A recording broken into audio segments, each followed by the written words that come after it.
दीदी, तुम्ही आपल्या स्वामी समर्थ केंद्राच्या मार्गात किती वर्षापासून आले आणि तुम्हाला काय अनुभव आला तो सांगा. तसं तर दादा मी म्हणजे लग्नापासून इथंच आधी पहिलेपासून सेवा करत होते आणि पहाटे येऊन मी आधी पण भरपूर वर्ष इथं आहे ना 3 किंवा 4 वाजेचं येऊन असं पारायण खूप म्हणजे मनापासून केलेलं.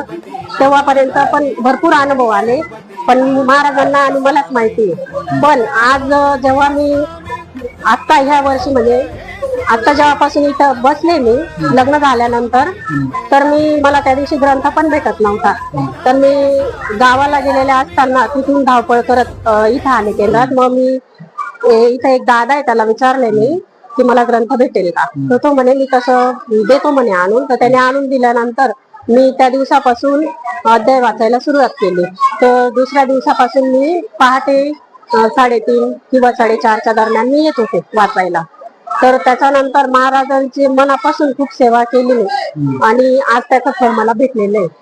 तर एवढं सांगू इच्छिते, तर मला इतका आनंद झालाय का माझ्या महिन्यापासून म्हणजे माझा ऍक्सिडेंट झालेला, तर माझे पैसे भेटत नव्हते, क्लेम पण पास होत नव्हता. तर इकडून तिकडून मी पैसे भरपूर जणांकडे मागितले, पण कोणी असं काही पण बोलायचं किंवा म्हणे नाहीये असं तसं. मग शेवटी मी महाराजांना विनंती केली, मला रडू येतंय दादा, तर तुम्हीच माझे आई वडील असा शेवटच्या याच्यापर्यंत मी पडणार का, माझं जर इच्छा पूर्ण झाली तर मी दरवर्षी माझ्या मनाने मी पारायण मनापासून परत तसंच जसं करते तसंच करणार. तर आता फक्त जेवण केलं आणि मला फोन आलेला का माझे पैसे मला भेटणार. स्वामींची कृपा, पारायण झालं आणि लगेच तुम्हाला तुमचं फळ लगेच भेटलं, याचा अर्थ खूप मोठा अनुभव आहे दीदी तुमचा.